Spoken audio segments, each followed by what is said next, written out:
Good evening, hello and a very warm welcome to all of you. I'm Neha Bhardwaj-Alter and this is Game On. This is where you get the latest from the world of sports, and we've got to begin with cricket, because if you're wondering what are the ways in which India can still qualify for the World Test Championship final, then you are in the right place. We will tell you here what India needs to do in the Gavaskar Trophy to be able to qualify for the World Test Championship final. Yes, there are 10 matches to go in the current World Test Championship cycle, and more than 2 teams are still in contention for a place in the final. But after the loss in the Pink Paw Test in Adelaide, how can India still make it to the finals? India's chances have further hit a roadblock after South Africa's series sweep against Sri Lanka following a 109-run win in the second test. How much has that jeopardized India's World Test Championship final chances? Let's take a look at the top teams in the points table. South Africa are on the top with 63.33 percentage points after they beat Sri Lanka 2-0. And they need to win only one of their 2 test matches that they're going to be playing against Pakistan in the home series to qualify. A 1-all result would leave them on 61.11 percentage points, with only 1 out of India or Australia in a position to overtake them. So South Africa, it's an easy road for them from here on. Who would have thought? They need just 1 more win against Pakistan to qualify for the final. Now, Australia are in the second position with 60.71 percentage points, with 3 matches remaining against India at home and 2 against Sri Lanka, which are away. So Australia are in second position. They have 3 matches remaining against India at home, and they have 2 against Sri Lanka, which are away. They will need to win 2 of their 3 remaining tests against India to be assured of a place in the final. In that case, even if they were to lose both tests in Sri Lanka, they would finish on 55.26 points, higher than India's 53.51 and Sri Lanka's 53.85. That would secure them at least a second place behind South Africa.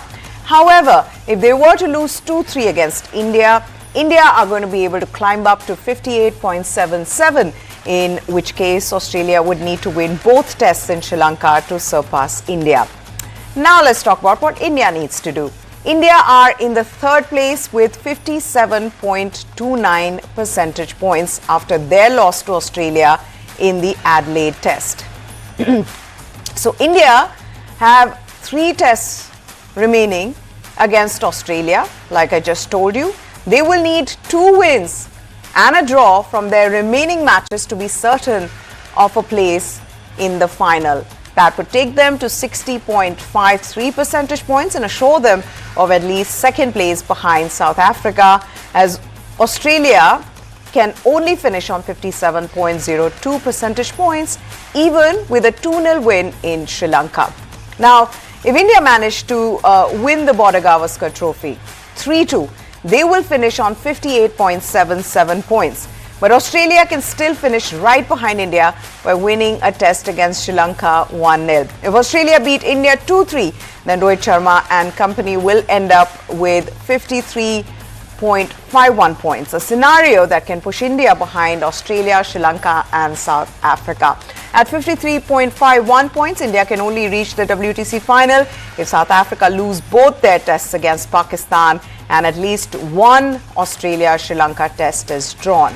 If it's too complicated for all the Indian fans, it's simple. Go out there, try to win all 3 test matches. If not win all 3, then at least win 2 and draw 1, and you're going to be assured of a place in the final. Okay, we'll move on now. Where should Indian captain Rohit Sharma bat? Should he continue to bat in the middle order like the Adelaide test, or should he come back to his favorite opening slot? The question, or rather conundrum, continues to surround Team India's build-up to the 3rd test against Australia in Brisbane starting on Saturday. Well, you know the backstory. Rohit, who missed the series opener in Perth, he returned for the Adelaide game but chose to bat at number 6. He rewarded KL Rahul's performance in Perth, where KL Rahul batted 285 deliveries across 2 innings. Rohit chose to return to the middle order, where he'd not batted in almost 5.5 years since he was promoted to open in 2019. But both of them, Rahul and Rohit, failed in Adelaide, where the Indian team was defeated by 10 wickets inside 2.5 days. This has made sure to re-spark the debate over who bats where. No doubt, facing the pink ball under lights and against a superb Aussie pace attack was very challenging. And there's a view that Rohit might fare better when opening against the red ball in Brisbane. In the last 5 years, purely as an opener, Rohit has scored over 2,600 runs at an average of 44, including 9 centuries and 5 half-centuries. However, since September, when India began a new test season, the 37-year-old is averaging 11 from 6 matches, and there's no doubt that Rohit is currently not in the best form and that his reflexes are slowing down. And thus the question remains, is he better off opening in Brisbane or remaining at number 6? Rohit has only opened twice in Australia before, in the 2020-2021 series, and the scores were 26, 52, 44 and 7, and his recent struggles against seam at home against New Zealand and now in Adelaide, it leaves the impression of an aging batter under pressure to face the new ball in challenging Australian conditions. Now, one man though, who knows a thing or two about opening the batting in testing conditions, believes that Rohit is best suited at the top. Sunil Gavaskar urged the team management to reinstate Rohit at the top spot, where he has enjoyed the most success as a test batter. He said, and I quote, "He should return to his regular spot. We should remember why Rahul had opened. He did that because Rohit Sharma was not available for the first test. Now, I can understand why they kept him as an opener in the second test.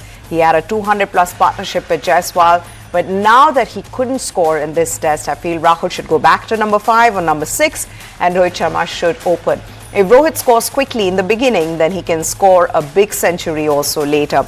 One former India player who does not agree with this line of thinking is Harbhajan Singh, who feels that Rahul should keep opening and that Rohit is better off at 6 despite returns of just 9 runs from 2 innings in Adelaide. He said, and I quote, "I don't think there will be any change in the batting order. I feel the batting order will be like this only." Gavaskar Sahab also said that, but I feel the team management will not think like that. They will probably go with the same kind of batting order that worked for them in Perth. Rohit is also not in great form, so why would you send him up the order when he's not in form? I feel you should start with KL Rahul and Yashasvi only, and Rohit should bat in the middle order. So as you can see, cricket experts, fans and the media alike appear to be divided on where Rohit should bat in the BGT, and from the looks of it, Team India's management also has a lot of pondering to do over the next 3 days. Okay, we're going to slip into a short break, but on the other side, there are a lot of big Champions League fixtures that are coming up. We'll get you all the details on the other side, so stay with us.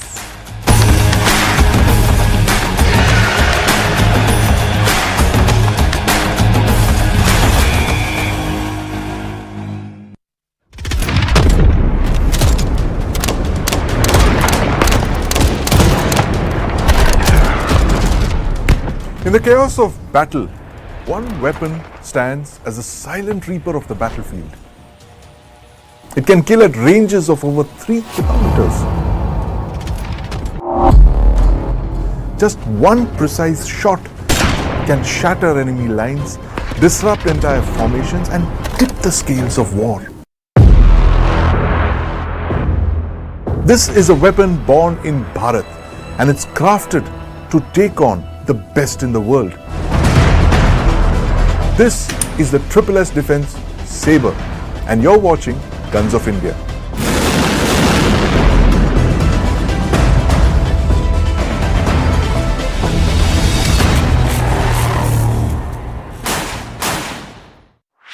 This and more.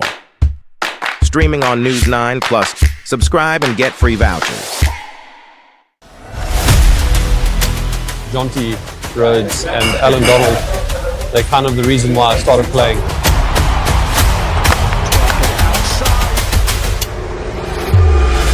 think most young spinners, when they're growing up, Shane Warne was just everything, wasn't he? He was one of the greats of all time. Playing against India was always challenging in India.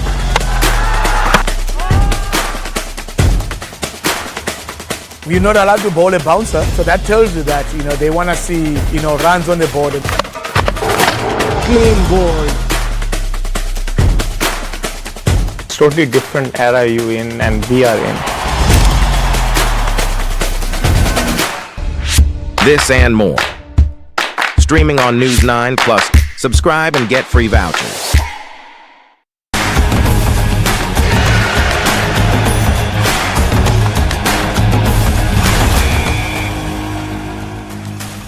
Welcome back. Time to get you all the football news. And Atalanta and Real Madrid face off at Stadio di Bergamo on Tuesday in a high-stakes UEFA Champions League clash. The Serie A leaders are in sensational form, boasting a 9-match winning streak across all competitions. They are currently sitting 5th in the Champions League standings with 11 points. Real Madrid, meanwhile, have had an underwhelming Champions League campaign, sitting in the 24th place with 6 points from 5 games. Real Madrid have recently struggled in the European competition. However, Carlo Ancelotti's side defeated Girona 3-0 in La Liga and remains second in the domestic standings. The Blancos boast a stellar Champions League record, having qualified for the knockouts in 28 consecutive seasons. They are on an 8-game winning streak against Italian teams and will rely on their pedigree to bounce back. With 3 group stage games remaining, Ancelotti labelled this clash in Bergamo as a must-win encounter, but maintained confidence in his squad's ability to rise to the occasion and prove their critics wrong. Ancelotti also said the Brazilian duo of Vinicius Jr. and Rodrigo remained doubtful for Tuesday's clash against Atalanta, despite both players participating in the team's final training session.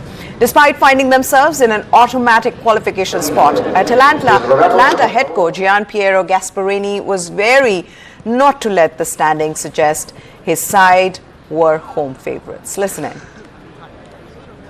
Tonight might be the first press conference where we don't talk about Kylian Mbappe. And now you are here. Mbappe is doing well. He is improving. The only thing I have contributed is giving him the confidence a player needs when joining a new team, a new club. I think he's done well in the last 2 matches. He's starting to develop a good dynamic in the games. He's more active. So tomorrow could be his game. He could be very important for us. Real Madrid have top players, players who can make the difference. And in moments can decide the game. But we're also a team of quality, also a team who can hurt teams. And like I said, tomorrow we need to show that quality tomorrow on another special night here in Bergamo. Good news for Liverpool as Liverpool forward Diogo Jota returned to training as the squad prepared for its Champions League match against Girona. Jota hasn't featured for Liverpool since being forced off the pitch with a rib injury in a Premier League fixture against Chelsea on 20th October. A win for Arne Slot's team will mean they are just 1 point away from qualifying for the last 16 of the competition, which is being played in a new format this season. Some members of the youth squad joined in the session, including the 17-year-old forward Rio Ngumoha, who arrived at Anfield from Chelsea in the summer.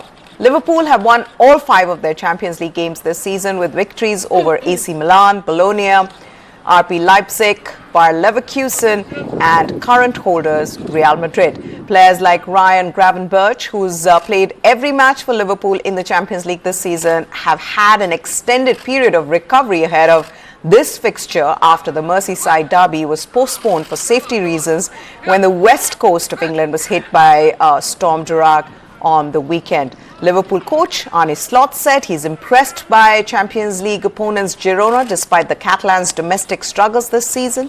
Currently sitting 9th in La Liga, the Champions League debutants have failed to replicate their early success from 23-24 season, which saw them lead the league for much of the campaign before ultimately finishing 3rd in just their 4th season in the Spanish top flight.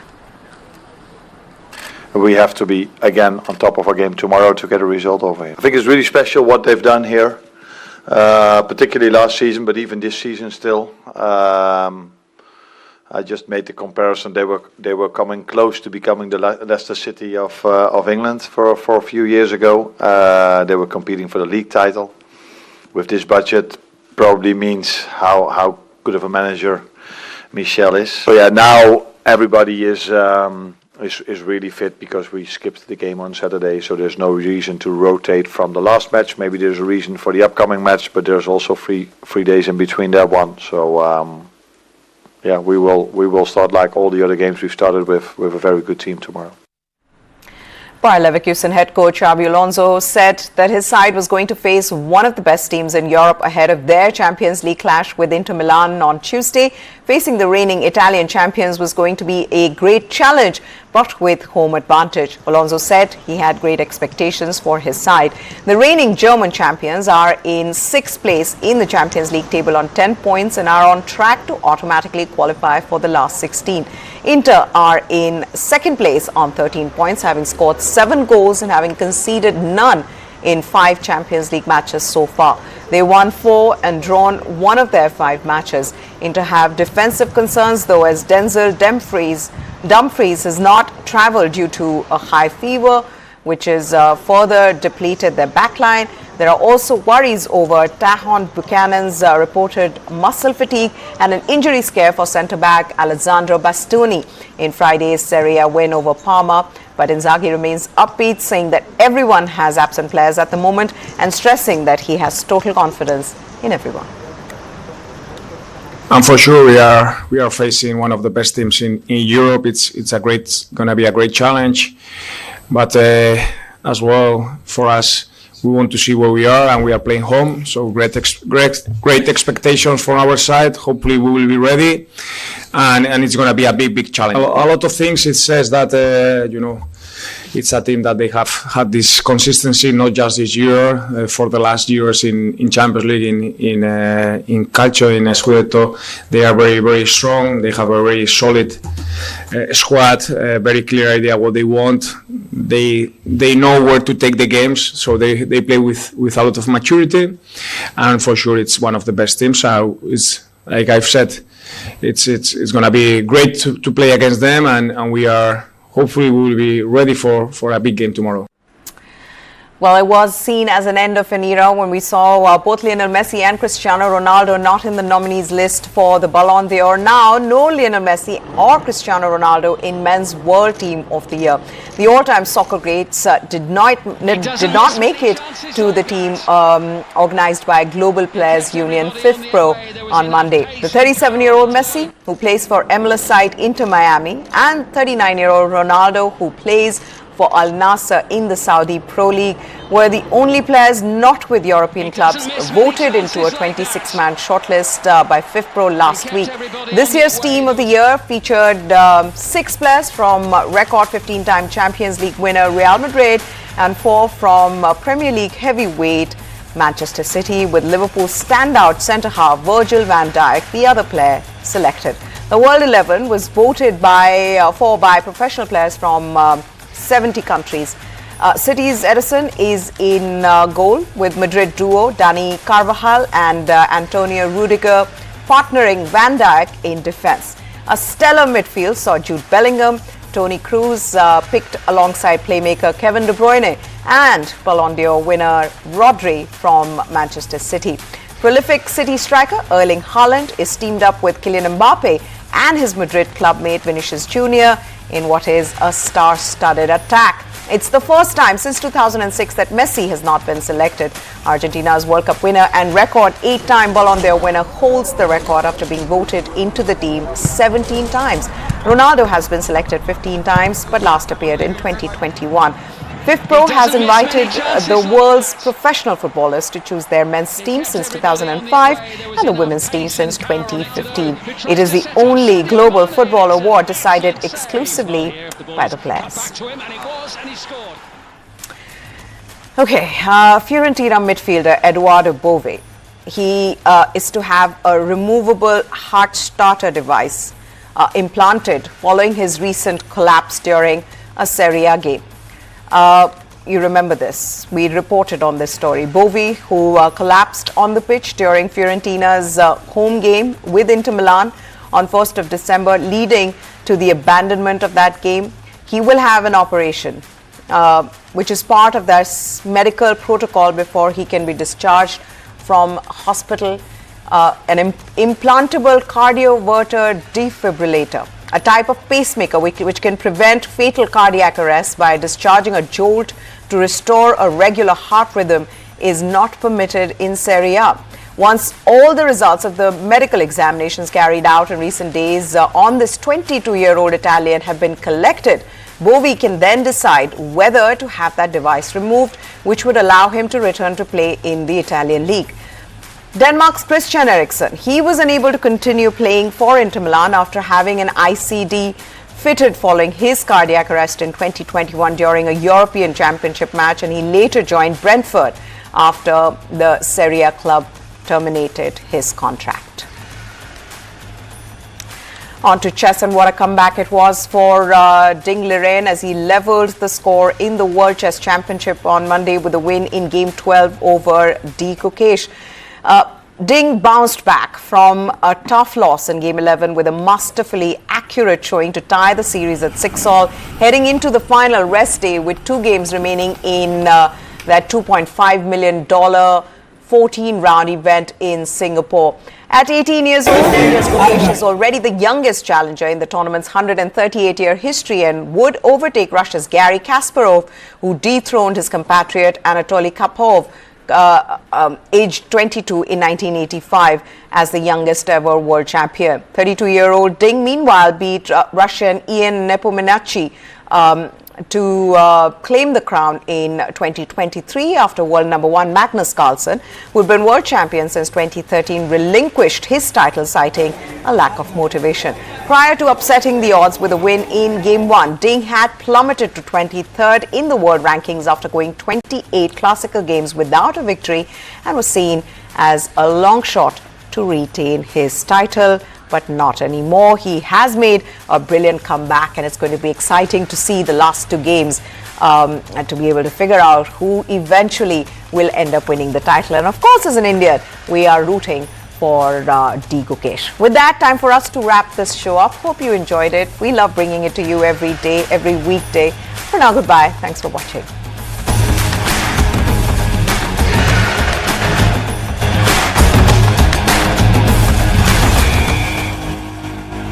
Considered a wonderful product when it was invented.